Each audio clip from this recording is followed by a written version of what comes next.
Welcome to the Michael Singer Podcast. Michael Singer is the author of two widely influential New York Times bestsellers, The Untethered Soul and The Surrender Experiment, both considered modern classics on the spiritual journey. Michael Singer lives and teaches at the Temple of the Universe, the yoga and meditation center he founded in 1975 near Gainesville, Florida. Produced in partnership with Shanti Publications, the Michael Singer Podcast brings you select recordings from Michael Singer's teachings at the Temple of the Universe. This episode is on your highest intention, self-realization. Sounds True would also like you to know about an extraordinary 8-part video course we've created with Michael Singer. It's called Living from a Place of Surrender, The Untethered Soul in Action, an online course many people report to be utterly life-changing. You can find out more at michaelsingerpodcast.com. That's michaelsingerpodcast.com. And you can save 15% off any Michael Singer program available through Sounds True when you use the code SINGER15 at checkout. Again, that's SINGER15. And now, your highest intention, self-realization with Michael Singer.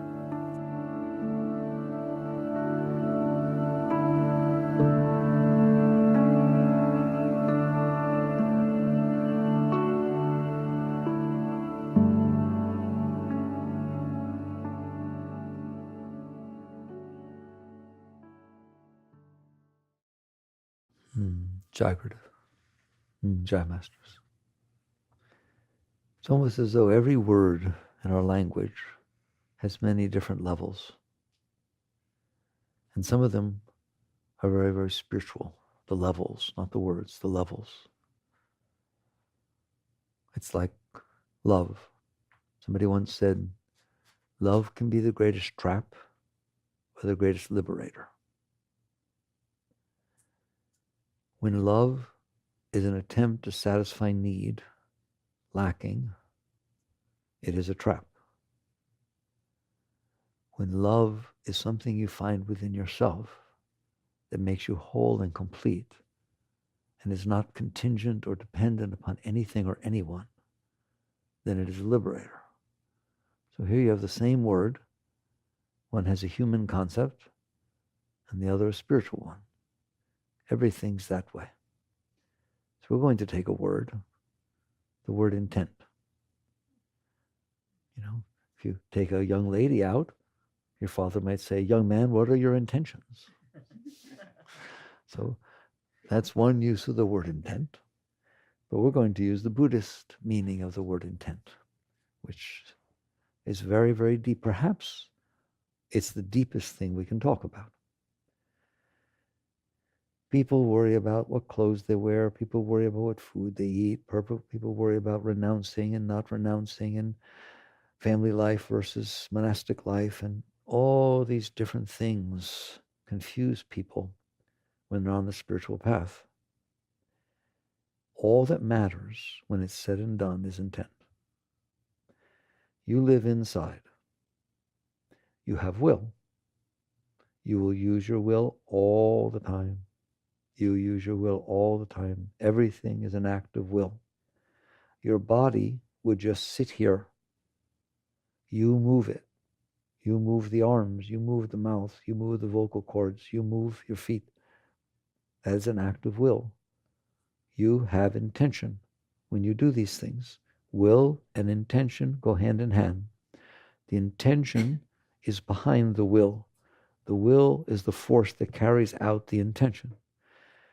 People who don't know they have will, they know they have there are different forces in this world, wind, electromagnetism, gravity. They understand these forces. They can use petroleum, gas and stuff to run engines, and then it creates activity, it creates action.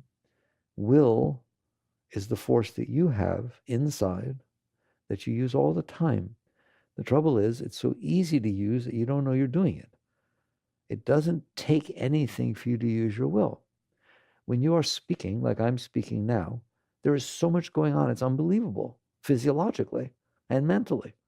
Thoughts are forming, your vocal cords are moving, everything is happening. It doesn't happen by itself. It happens because you will it to. If I decide suddenly to stop talking, it stops. If I decide to continue, it continues. All right? It does whatever I will it to do. All right? That is true. Your arm sits, right? A force at rest will stay at rest unless a force causes it to change, right? Well, my arm is at rest. What caused it to come up? Will. I don't understand how we missed this. All right. It didn't do it by itself.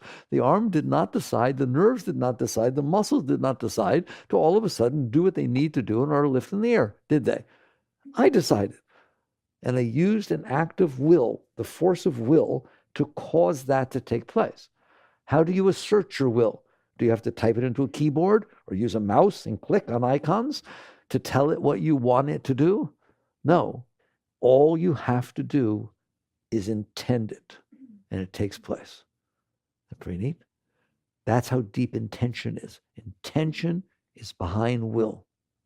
All right? Period. So when you intend something, it takes place inside.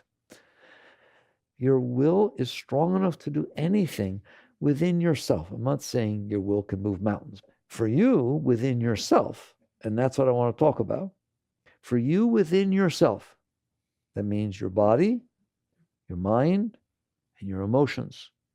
That which is emanating from your heart, that which is emanating thoughts from your mind, and all activities of your body, they are within the domain of your will. You are in complete, utter control of those functions, even the metabolic ones.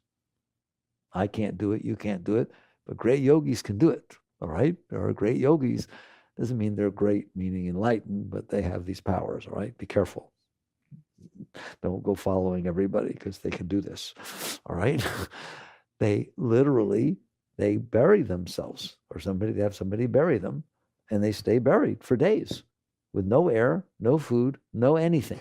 And scientists have hooked up probes, different monitors, and they let that happen. And the yogis got buried, and the monitors showed that the metabolic processes went way below anything that basal metabolism says. They had to redefine the term basal metabolism because yogis could do this.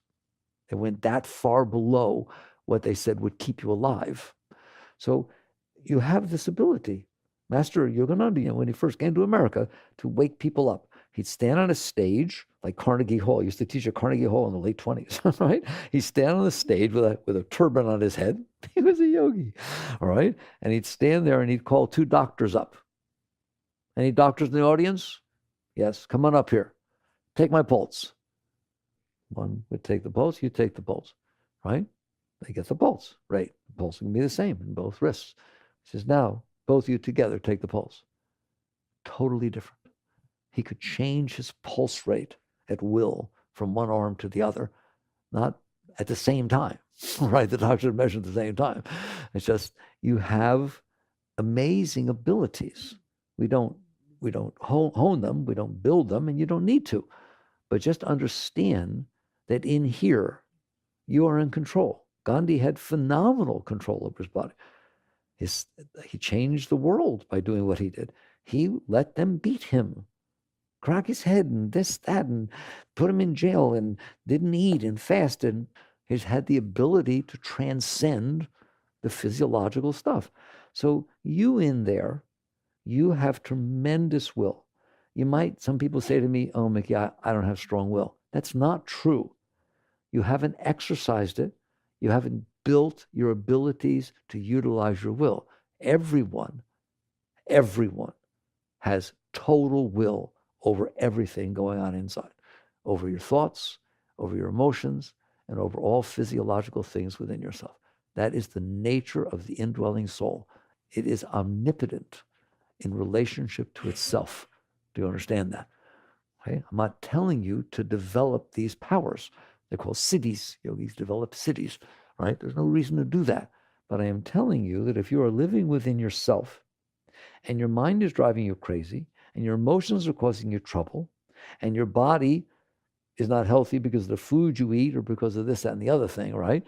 You are not subject to that. It is absurd to allow that to take place. Sit there and say, I'm smoking, and I know I shouldn't be smoking. I'm getting sick. I'm starting to get pre-cancer type stuff, but I can't stop. That's absurd. I'm sorry.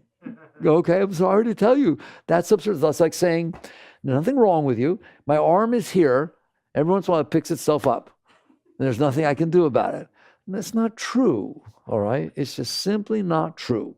So what do you mean you can't stop smoking? You gotta understand intention right here. Okay, I feel the urge to smoke. Of course you do. You're a smoker. You have a habit. It's called a habit. So you have both a physiological and a psychological habit that when you get uncomfortable, your mind starts bothering you to get a cigarette, doesn't it? Or a drink. I don't care what it is. It's bothering you. It keeps talking about it, and it keeps saying it's okay. You can get it. Just one doesn't hurt you. And it does that.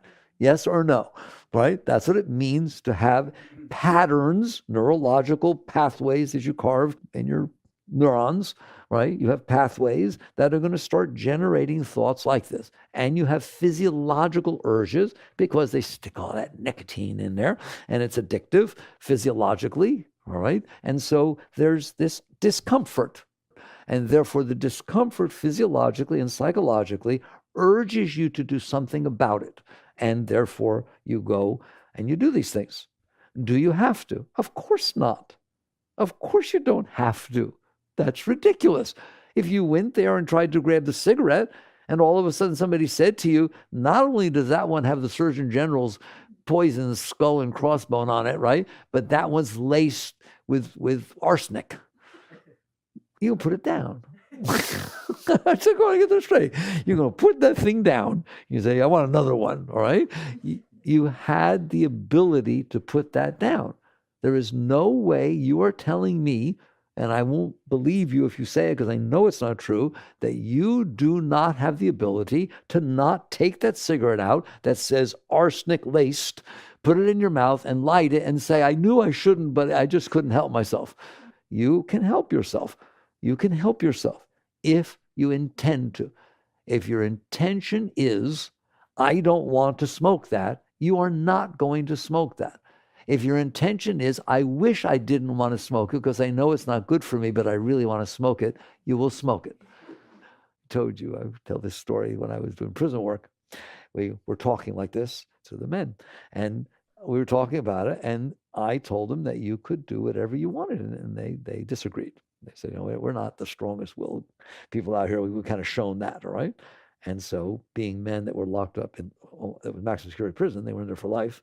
And so I played a game with them. But it's very important. I tell the story all the time because it really shows it. There were maybe 20 men, younger, older, whatever it was, sitting there. And I said, what if whatever you thought was the most beautiful woman in the world walked in this room and began disrobing, walked across the front of the room, and then put her clothes back on and walked out. They sat there and looked at me. I said, could you not look?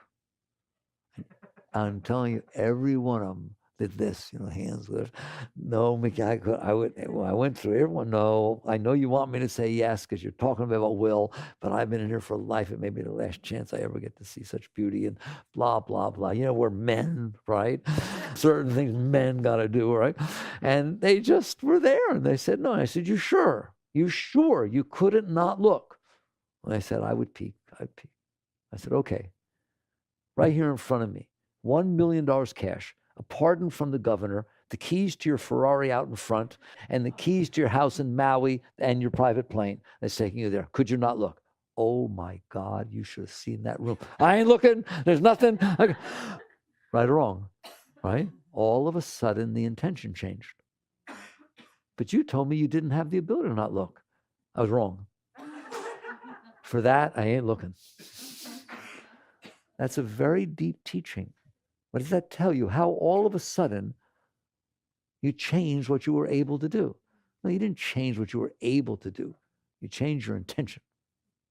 You were always able to do it. Otherwise, you wouldn't be able to do it. All right, go on. I'll take the same example. There's barbells over there, weightlifting, 6,000 pounds. Pick it up. I can't. I know I can't. $1 million, pardon, this, pick it up. I can't. I mean, that means you can't. I don't care what I offer you. It has nothing to do with your intention. You ain't picking up 6,000 pounds over your head. I hope none of you can do that. I don't know what number I should have picked, all right? But this thing about not looking, this thing about not smoking, this thing about not drinking, this thing about not losing your temper, this thing about anything you want to say that you're doing. And I'm going to show you why the difference is, right? If you're doing it, you cannot do it. There's not a single thing that you're doing that you can not do. That makes sense to you? Why? Because you're the one who's doing it. That's as simple as that. You're the one who's finding the cigarettes, taking it out, putting it in your mouth, lighting it, and inhaling. You're doing that. Just don't do one of those, you'll stop smoking. All right? So the answer is the only thing that's missing here is not will. The will is capable. Anger is a stronger one. You don't laugh so much with anger or jealousy or something like that, that all of a sudden this is coming up inside of you. You say, well, I have a problem with anger. I don't want to give into it. Then don't. And it's tough. You hear me? Well, let me finish, right? Because I first understand that your will is stronger than anything else that goes on inside of you. Period. Period. Anything. Basic drives, survival instinct. Oh, how about that? See, you don't believe that. You were taught survival instincts is the strongest thing in the world, didn't you? It's not a nice story what I'm about to tell you. You were taught that, weren't you? The survival drive, the instinct to survive, right? That one's so easy to prove your will is stronger than that. It's called suicide. The moment your intention was to take your life, you did, right or wrong. Obviously not you, but you wouldn't be here. But people do that. What is that telling you? That they didn't have a survival drive? Yes, they did. But their will was stronger than that. They did this ridiculously, amazingly difficult thing to do and superseded, transcended their survival drive because they intended to. But their will was strong enough, wasn't it? If your will was not strong enough, nobody would ever commit suicide because they don't have the ability to do so. Do you understand that? Just like you couldn't pick up that 6,000 pounds, no matter how hard you wanted to. It's not a nice discussion, all right? But I want you to understand your will is the most powerful force inside of you, period. So that one was a very strong one to talk about suicide. Now let's talk about anger. So people have anger. There are people that have trouble with anger. No question. I have compassion for that. I understand that. So anger comes up and they feel it and then they lose it. They lose it. You know what losing it means? No, seriously, but you know, literally there's an it. Where's the antecedent to the pronoun? What exactly did you lose? You lost your center of will, whereby your intention was deciding what's taking place. You allowed a force to overcome you, didn't you? And you lost your center. You lost your ability to stay centered, to stay clear, to be in charge of yourself. He lost it completely. Isn't that beautiful? All right. And you know what? You don't understand. And I know you won't like me for saying it, right? It's because you intended to. Now you're going to sit there and say, let's take something a little easier first, drinking. So you're trying to stop drinking. You do your AA stuff. You do everything like that. And you've got your chips for 6 months, a year, whatever the heck it is, because your intention was, I'm not going to drink. That's the only reason you did it. I don't care what they did for you. You better have that intention. That intention stayed strong enough so that when one of your drinking buddies said, hey, come on, we're going to socialize with a few of our friends. Where are you going to go? We're just going to go to Harry's bar. You don't have to drink. And you said no. Why? Because that was your intention. Your intention was not to drink. I'm telling you that when you're going to fall off that wagon, there is a moment in which your intention wavered. Otherwise, you would just kept saying no. There's a moment in which you said, social drink, it's not going to hurt anything. Right? I feel lonely. You changed your intention. It makes me cry to say it because people don't want to hear this. You had to have changed your intention because if you were strong enough for the first year, you're strong enough for the second year. If you have the ability to make good choices and say no when you're confronted with something that is tempting or driving your habits, if you could do it even once, then you have the ability to do it. But your intention changed. It wasn't as strong. Like I say, people don't like this talk. Why? Because it puts the burden exactly where it belongs, on you. So basically, if you fall off the wagon, I took drinking anger. It's harder for people. But if you fall off the wagon, I'm telling you, it's because at some point your intention wavered. It didn't have to be at that moment. It was too late. But at some point, your intention wavered. Because if your intention didn't waver and you were not drinking for a year, you would not be drinking ever again. Period. That's what changed, was your intention. Do you know that? Do you watch that? Do you see that? Do you see that all it takes is one thought, just one thought, okay, at one moment of, well, it's not going to hurt to socially. There it is. There it is. You didn't listen to that thought before. Not that it wasn't there, right? But you didn't listen to it before. Your wife says she's going to leave you. You know, your kids don't want to talk to you anymore. This is your last shot. Okay. No, I'm not going to drink ever again. And I mean it. I mean it. You do mean it. That's your intention at the time. You let something slip in, thoughts that change your intention, that slightly change. Well, she's not going to find out. It's not going to hurt anything. All right? And that slips in, and your intention, do you know what I mean? Don't blush. The intention changes, doesn't it? Right or wrong, right? Have you ever let go of your intention? Good. Having a nice talk, aren't we? All right? You did that purposely. You made that decision. You did that. And you allowed your intention to change because you wanted a rush, you wanted experience, you wanted something. To me, it is equivalent to you're driving a car 70 miles an hour on the highway. You got your hands on the wheel, you're paying attention, 70's fast, it's crowded, LA Expressway. And all of a sudden, your mind sat there and said, just let go of the wheel and jump in the back seat. What a rush. I'll bet no one's ever done that before. Maybe they'll put you in Ripley's. How long you can go in the back seat without touching the wheel. I don't know what your stupid mind's going to say.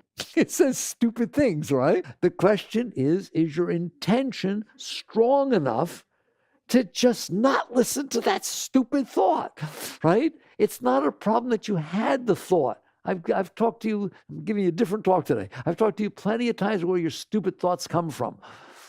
They're not divinely inspired, okay? They're your garbage puking up inside of you. They're all your suppressed junk, right? You had a big fight with your husband. I'll show him. I'll show him how much he needs me. I'm letting go of this wheel. So people do weird things. Some lady drove her car. Remember that? Off in the road, drowned her kids. Oh my God, what are you doing? What are you doing? The mind is capable of doing that, isn't it? The question is not what the mind is capable of doing. I feel more sorry for the mind. The mind is just regurgitating the garbage you put in it. If you're going to store every single thing that ever bothered you inside your mind, how can you blame your mind for being sick? If you take every single piece of food that ever made you sick, it was rancid, it was bad, it was right, and you took it home and you mixed it all together, and every day you ate some of it, how can you blame your body for being sick? What you have done with your poor mind, I have great respect for the mind. I don't have any respect for what we do with it. You have taken every single thing that ever hurt you in your entire life, all the way back to childhood, and you stored it inside your mind. What mommy did, what daddy did, what sister did, but you didn't get the bike you wanted, your first boyfriend dumped you, and this happened. Still in there, isn't it? You did that. You did that, literally, through will. It's not going to stay in there by itself. It doesn't. Events happen, and they pass through you, and then they're gone. It is an act of will, suppression, what Freud talked about with repression and suppression. What are those? Acts of will. They're not things that just happen by themselves. You don't want to experience and that you didn't get to say goodbye to your mother before she died, and now you're all bothered by you push it on down, right or wrong. You ever push a thought away? Have you ever pushed a thought or emotion away inside so you don't have to feel it? That is an act of will. And your intention, which I'm leading to intention, your intention when you do that is, I want to feel better. I don't feel good. I don't want to experience that. I'm scared, whatever. It's just an intention of, I don't want to deal with that, isn't it? I don't want to deal with that. I don't want to experience that. And so you resist it. You use your, I want to show you the relationship between intention and will, and then the result. Your intention in those deep ones where you repress and suppress is no, not comfortable. I don't want to experience this. I don't want to experience this. I don't want to experience this. That's your intention. I don't want to experience this. And so you use your will to not experience it. I mean, it really happened, but inside you push it away so that you don't have to feel the full brunt of what's happening. I teach you that all the time. That's what's happening. The world comes in, you start to experience it because you're the experiencer. If it is not pleasant to you, you don't want to experience it. The fact that it actually happened, that's irrelevant to you, all right? It's like, I would rather have it not happen, but I have no control over that. But I don't have to feel it inside. I need the full brunt of this thing, all right? So I do something to keep it at a distance from passing through my consciousness. Your intention is to make yourself feel better. Your intention is not to have to experience this uncomfortable feeling. And so you either suppress it or you rationalize it or you do something with it. And that is an act of will. So there you have intention, will, and result. The result is ruining your mind. You have ruined your mind. Nobody else did it. It's not the event that ruined your mind. It's not your ex-husband that ruined your mind. You divorced your ex-husband. Okay, I don't need all the details, but you divorced your ex-husband. What's he still doing in there? He's not out here anymore. He's not in the house. He lives in another state. Okay? Why is he still in there? And you're still having arguments with him, and you're still, somebody mentions his name, you freak out. What the heck is that? That's ridiculous, isn't it? You have polluted your mind with something that you agreed and you, to some point in your life, you said, hang on, I don't put up with this, right? Then why do you keep it inside your mind?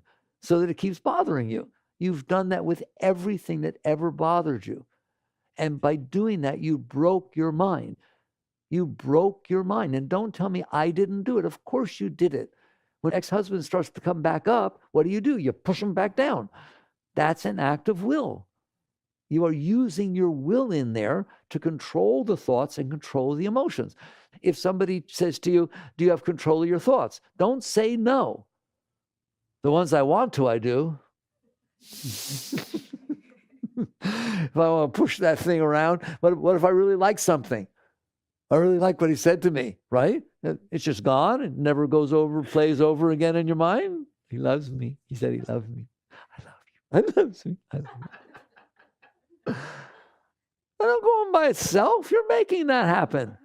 How exactly did he say it? How do you bring something out of your memory? You have will. You're so used to it. It's so intuitive that you're not paying attention. Those are acts of will. Ever try to remember somebody's name? What do you mean, try to remember? What does that mean? What are you doing in there? You're using your will to try to make the mind come up with the name. Everything you're doing in there, mentally, emotionally, and physiologically, inside, is an act of will. The question is not the will. The question is the intention. So the mind, I said, why would the mind pop up and tell you to do these weird things and say things? Because you broke your mind. The mind is not broken. You broke your mind. You stored all this garbage, all this pain, all this disturbance, all these things that you wanted that you didn't get, all this stuff that happened to you over the course of your life, you stored inside your mind, didn't you? And you did it. Don't you dare say it's natural. It is not natural. What's natural is that the events are taking place, they're coming in, you are experiencing them, and then they're gone. Why? So that you can experience the next event. When you're watching TV, you don't want the last show to be playing on top of this one. So imagine if every single show you ever didn't like, see, that's what you did. It's bad enough that every show's still there. You pick the ones you don't like. You pick the scenes that bothered you the most, and then you superimpose them on top of every scene you try to watch now. You try to watch the news and Freddie and Elm Street chopping people up, you know? It's like, oh my God, what kind of a thing is that to do? You wouldn't enjoy TV very much. You wouldn't enjoy life very much if you do that, and you did do that.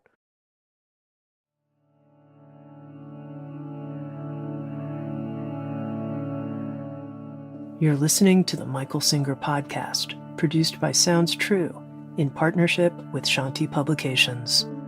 Sounds True has also produced with Michael Singer an extraordinary 8-part video course, Living from a Place of Surrender, The Untethered Soul in Action. You can find out more at michaelsingerpodcast.com and save 15% when you use the code SINGER15 at checkout.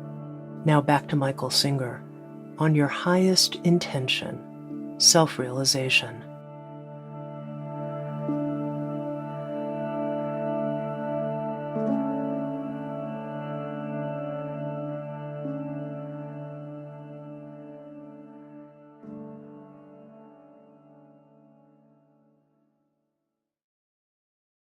All right?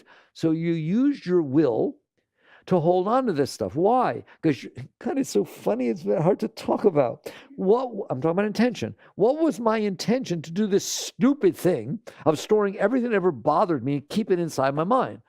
Your intention was to not experience it, wasn't it? Please listen to me. Do you know what that feels like? I don't want to experience it. Like, ew. Okay? It's disturbing. I don't like it. And so therefore, because you don't want to experience it, you used your active will to push it away. When you pushed it away, where do you think it went? If you push that stuff down there, it doesn't dissipate. It doesn't go away. It's like they used to talk about the environment. You've got these steel mills and all these smokestacks coming up and all this black smoke's coming out. Where does it go? Oh, it just dissipates. It goes away.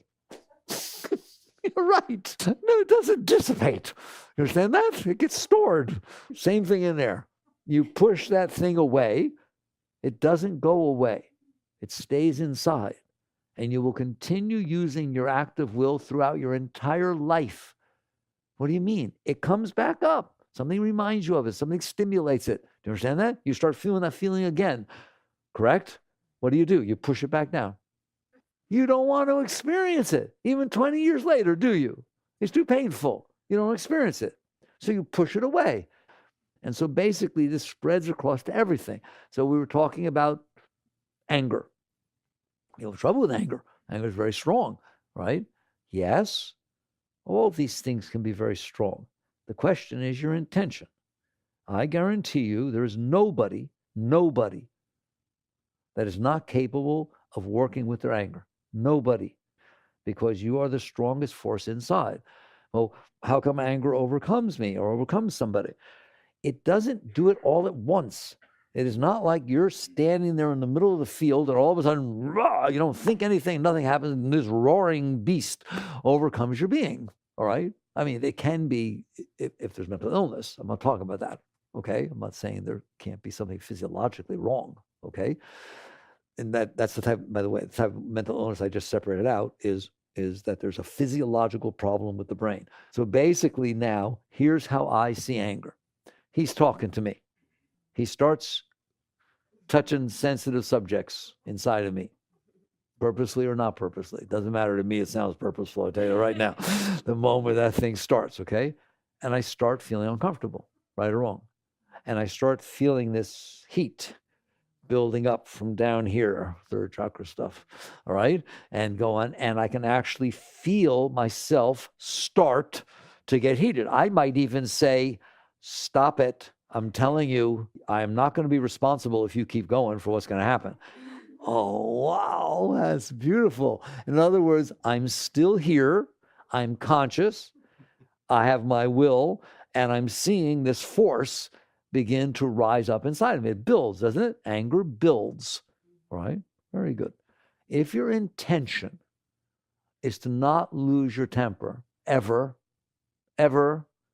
well, what if the person's wrong? That's a very different intention, right? What if they're trying to make me lose my temper, nah? Right? If your intention is to not lose your temper, I would highly advise starting very early in the game I just talked about. All right? That the moment they start talking about a subject that you know is difficult to you, that's where you start. Your intention, if you're smart, that intention and the will-driven intention is so strong that the moment that starts, you take control, you step forward. It has to be that your only intention is to stay centered, to stay clear, and to be with your hands on the wheel, and that's how you're going to drive. That's your intention, all right? So then if that's your intention, it doesn't matter if the car cuts you off. You still don't go jump in the back seat, let go of the wheel. It doesn't matter that the road is rough. It doesn't matter that the car has a steering problem. It needs alignment, pulls to the right a little bit, so you pull back. Your intention is at all times to keep your hand on the wheel and drive the darn car so you don't go hit a tree or another car. That's your intention when you drive, isn't it? You don't ever waver off of that. You wouldn't be here talking to me, all right? That has to be your intention inside. That's a yogi. That's a yogini. That's a centered being. As you are here, you are clear. I am driving through my life. There are all sorts of forces, drives, instincts, habits, all kinds of stuff, crazy thoughts. All right? I don't know if I finished the discussion good enough for you. The reason you have crazy thoughts, everybody, is because you stored that stupid stuff inside of you and it bruised down there. Now you got all this negative pain and all this stuff that you built up over the course of your life. It needs to release. It will release in your dreams. You'll have nightmares. You'll have all kinds of stuff, right? And it will release during the day as what I call daymares. Okay? They come popping up inside of you and they say stupid things, don't they? The question is not whether a disturbed mind is going to say disturbed things. A disturbed mind is going to say disturbed things. And a disturbed mind is going to stir up disturbed emotions. And you'll be very uncomfortable in there. Can it get like that? Fine. It's happening because you stored the garbage inside of you over the course of your entire life. You still have stored inside of you everything that ever bothered you. Now, how in the world do you expect to be okay inside if that's what you stored inside? You go into your house and take all your leftovers and garbage and just don't throw it out. Just dump it in your house. Your house will smell and it will not be comfortable being in there. Inside your house, inside, store every single thing that ever bothered you. Don't you deny that you've done that, because you have done that. The reason is because you didn't want to experience it. Because you didn't want to experience it, you pushed it away. When you pushed it away, it got stored inside of you. Therefore, inside has all the garbage that you collected for your entire life, the same as if your house had it. All right? Therefore, it's not comfortable in there. It gets weird. It's sensitive. All the stuff that you know is going on, all right? And it's difficult to live in there. Of course it is. All right. So basically, in order to change all this and be happy and be loved, etc., it starts with intention. It starts with intention. It doesn't start with the garbage. You have all your garbage inside your house. It doesn't start with, what do I do about it? No. Until you decide you don't want it in there, you're just going to play around with it. You'll move it from one room to the, oh, I remember when I ate this. It was good. I don't want to throw that out yet. You know, right? You're just going to move it around because your intention is to keep the thing. That's why you kept it. If your intention is not experience the bad feelings, you're wasting your time looking for them. How do I know where this stuff's stored inside of me? Don't. You're just going to feel sorry for yourself. You'll move it over here. You'll do this. You'll do something with it, but you won't get rid of it. You have to change your intention. Your intention has to be, I don't want this stuff inside of me. What stuff? This stuff. What about some of them? Nope. I don't need the garbage of what I ate in the past stored inside my apartment or my house, do I? I don't need the garbage from my past stored inside my mind. Period. Oh. That's called a change of intention. You're not just changing what you're doing about it, right? You change the intention behind why it's there. There is no reason to be storing that stuff inside of you except that you're not willing to handle it. You're not willing to experience it. It comes back up, you push it back down. You have to decide, I don't want to do that. That's all you have to decide. So once you decide, going back to anger or smoking or drinking or anything, once you decide, this is my intention, I'm telling you, you win. It is only if your intention wavers. That's all. And I'm encouraging you to start early. I'm not sitting there saying, you gotta be a great being to put yourself in a situation of temptation where all these forces are, and yet you don't do anything. So if you're sitting there trying to not drink, and you go into the bar and you're with your drinking friends, and they give you a drink, you just want to smell it, man, you better be pretty strong. You better be Superman or something, right? Be able to sit there and be that close and not do anything. I would highly advise not taking the drink and putting it in the glass and not going into the bar and not hanging out with those people anymore. There, right? That's your intention. That's a person with a strong intention. Likewise, when you start to feel anger, I would highly advise that the moment you start to see the tendencies that you've watched throughout your life, because you have a problem with this, the moment, not when it's about to go, the moment you decide, if my true intention is to not lose it, why am I playing with this? And by the way, that's the right word, isn't it? You do play with stuff in there, don't you? I won't light the cigarette. I say it all the time. I won't light it. I just put it in my mouth. Yes or no? Is that exaggeration? You see people do that. Okay. I would highly advise not playing with these energies. They're very strong. And since you have these tendencies, they're very strong. And you haven't developed the level of will or intention to where you better be careful, right? And so you just start saying, where Master used to say, during your times of greatest clarity, set your intention. You're going to have times of non-clarity. You're going to have times that aren't as good as the rest of those times. Maybe this hurricane, you'd stop smoking, you'd stop drinking. Now you don't have electricity for a week. They're saying your roof got blown off your house. Wonder how many people fell off the wagon or started smoking again or started drinking again because they're going through a more difficult situation than what they were used to going through. Happens all the time. And then I guarantee you, those people who took that drink just to make it through the thing or smoked a cigarette, they're not stopping when the hurricane's over, right? Please listen to what it means to live in there. Your intention has to be like a rock. It has to be, this is my intention. I have any other intention, right? So the roof blows off. Everyone's there. Says, do you want a drink? No. But it's no.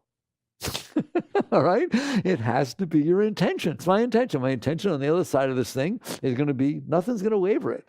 If I say I'm going to do this, I'm doing it. All right? So you set your intention and you start working with a strong intention.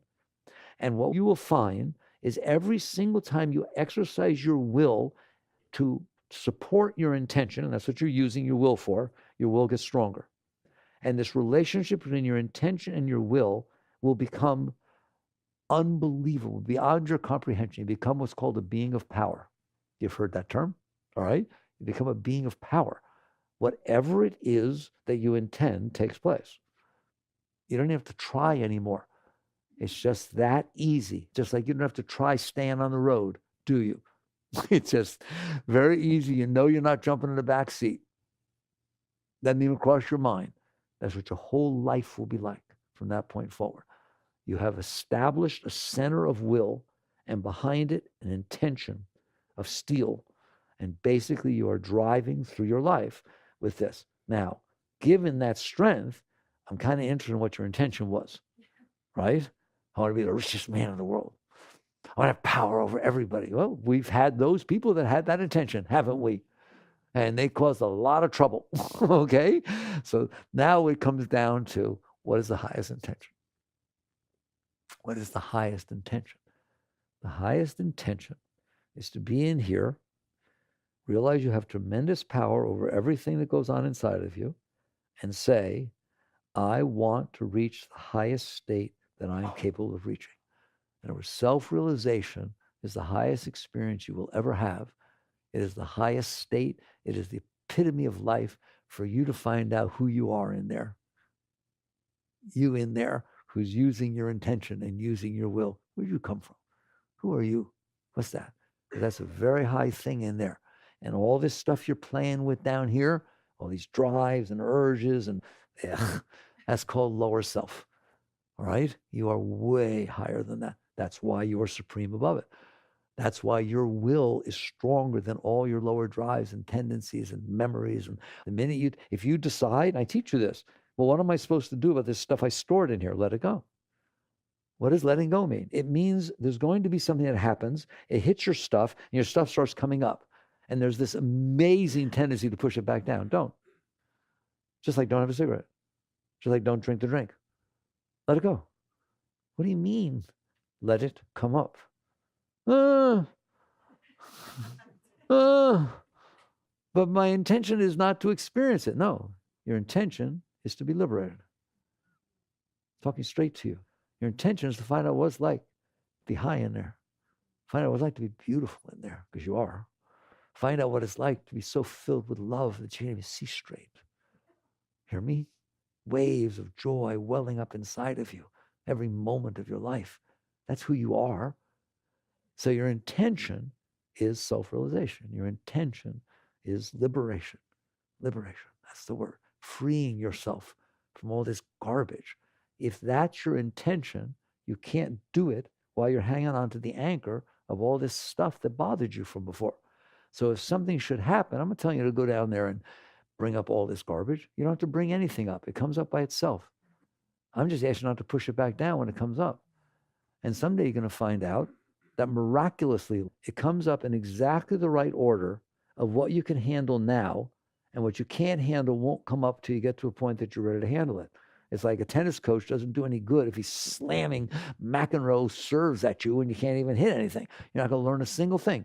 Piano teacher isn't kind of a teacher, shows Beethoven at you, says play, but I've never touched the piano. Play it.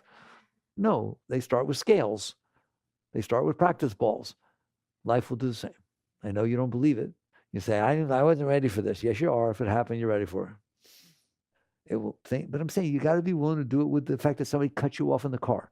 You got to be willing to do it with the fact that somebody's driving too slow in front of you. You got to be willing to do it when it's raining and you don't want it to be raining. I wanted to go out today, and I don't. If you'll do it with the little, you miss the little things. You miss the practice you went to where they were lobbing the balls. Right? It looked too easy, so you didn't bother. You didn't play with scales. I practiced. So these little ones that are happening, that are hitting your stuff a little bit, I'm telling you, are the training balls. They are what are teaching you to be able to let go. It's raining. I have to deliver this thing, but it's raining. I don't want to get wet. There you go. There's your intention. Is your intention to deliver the thing you need to deliver, or is your intention to not get wet? Is your intention to stay calm and centered while you're driving your car, or is your intention to yell and scream and carry on because the person in front of you is driving 10 miles an hour below the speed limit? What's your intention? Begging you to understand how powerful this intention is. I want your intention to be at all times, every single second, exactly the same. There's only one intention: liberation. I'm freeing myself. That's what it boils down to. If I'm driving and some person in front of me is driving too slow, I'm going to be late for work. I'll deal with that when I get to work, because it's not going to change anyways, right? Right now, my intention is to stay centered, clear, and calm and handle what's taking place in front of me. That's my intention.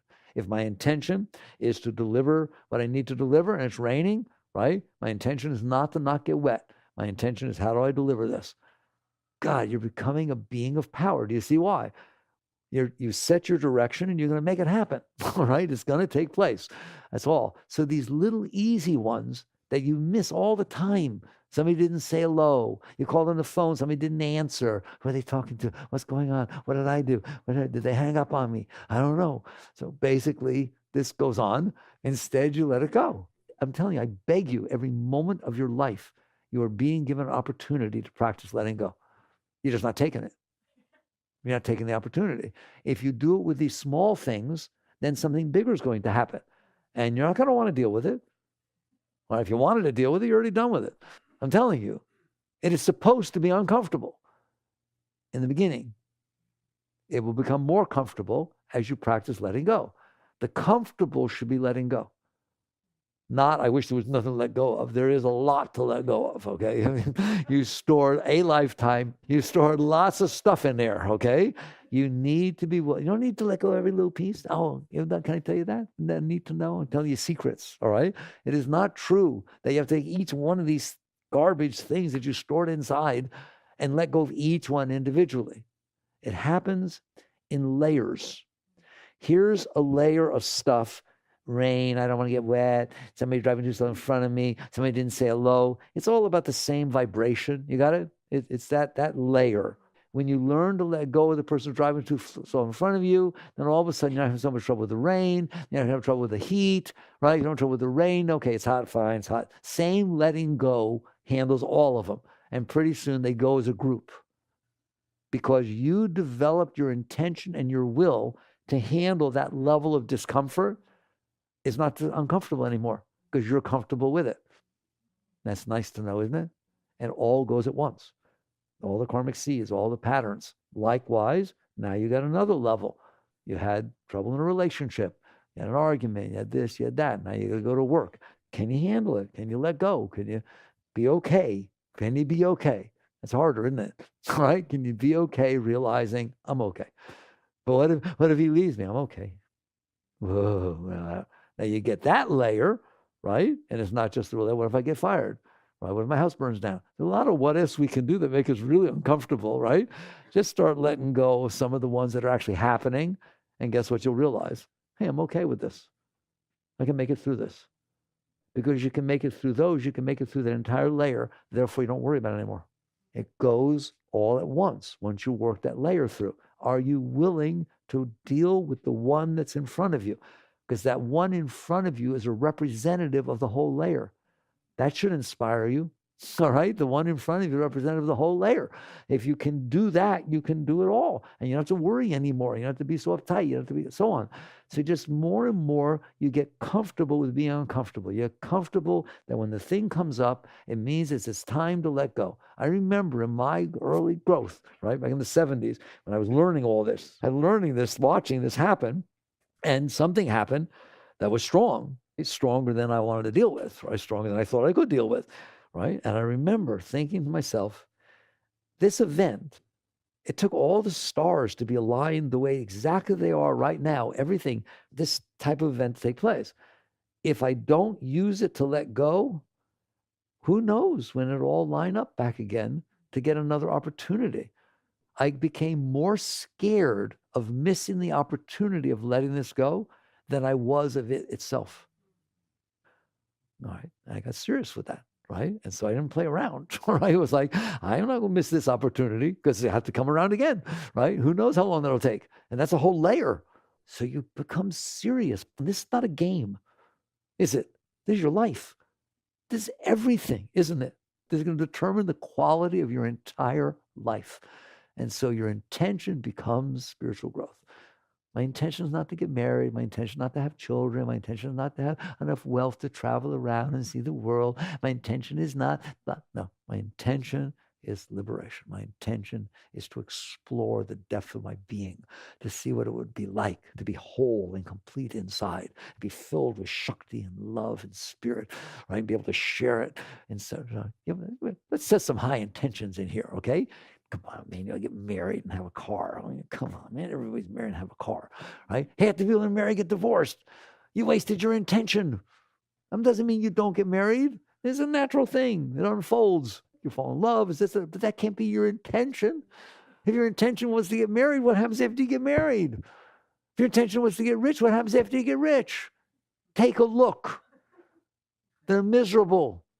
They lost the meaning of their life. That's what a midlife crisis is. These were my intentions. I either didn't get them or I got them and they didn't do squat for me. Now what? You lose. You need to set your bar properly. My intention is self-realization. My intention is liberation. Leave enlightenment out because people don't understand that, right? But self-realization, as the master called it, right, is to know the nature of my being. Who lives in here? You don't even know yourself. How dare you decide who you're supposed to marry? You don't even know who you are. It'll help me know who I am. No, it won't. It'll help you know who he is, and you won't like it. Anybody listening, right? Take your attention, set it high, and put your intentions where they belong, and then use that intention. Just like the person who stopped drinking, just like the person who stopped smoking, just like the person who learned to overcome anger. Let go of this stuff. If it comes up, eventually, you know how you'll get? If it comes up, you'll throw it a party. Where you been? You know, for 40 years, I haven't seen you. Fine, when I was 5, I couldn't handle the fact that my mother got divorced or somebody got divorced, right? I'm 55, I've been divorced 3 times. Easy as pie. Come on up. Come on up. It's a party. Welcome, welcome. I told you, if it really hurts really bad, there's a song. Simon & Garfunkel gave it to you, right? Hello, darkness, my old friend. I've come to be with you again, right? Just let go. I'm begging you. And what will happen if you let go, the things that are drawing your attention, if you stop drinking enough, eventually it will stop urging. Habits go away. Do you understand that? They still tell you not to drink because they say you have a tendency for life, all right? But you see habits smoking. I remember it. my age, when we were growing up, people smoked, right? I remember when I stopped smoking back in the 60s. After a short period of time, wasn't that long, I can't imagine why I ever smoked. It was disgusting. My clothes smelled, all this stuff, right? So basically, habits go away. You're welcome to let them go. You are in complete control of yourself. Stop being a baby. Use it. And don't ever come to this point and say, well, it's a special occasion. From now on, every time we get that, well, just once, or it's a special occasion, or I had a tough day. Just remember, I agree. Take your hands off the wheel when you're driving down the LA Expressway, jump in the back seat for a minute because you had a tough day. Yeah. But isn't there a time for doing that? No, there's not. I gave you a good example, right? Because that's what's equivalent to what you're doing. You let go of that rope, you're going right back. It's like somebody, ask AA, somebody stopped drinking. Hard as could be, 6 months they got, right? A year. One drink offsets everything you did. Your probability of taking that second drink has increased by 7,000-fold once you take one. Why? Because you lost your intention. It's not that the habit got so strong all of a sudden with one drink. It does, of course, stimulate it, right? But you lost your intention. Your intention was not to drink. Well, you did. So why the hell do it again? Did anybody hear me? It's serious talk. So how powerful is intention? Everything. It's more powerful than will. How you like that? Why? Because it determines how you're going to use your will. Your will is the power that was given to the soul. So intention is the direction the soul is looking, and the will is the power that guides it that way. So you best be paying attention to your intention. Okay? And I told you the highest. I'm going to use my life to free myself. Jivan Mukta, the liberated soul, to where you can live in there and there's nothing pulling on you. There is something pulling on you. It's pulling up. Just always pulling up. You can sit in the face of the greatest temptation in the world. Energy keeps going up. In the Shatma Gita that we sing in the morning, there's a line. The man that has tasted the bliss of the self may move amongst objects of sense without fear. His mind never clings to the world's misery. His heart is with God, and his soul is set free. There it is. Work with these things. Jagrath.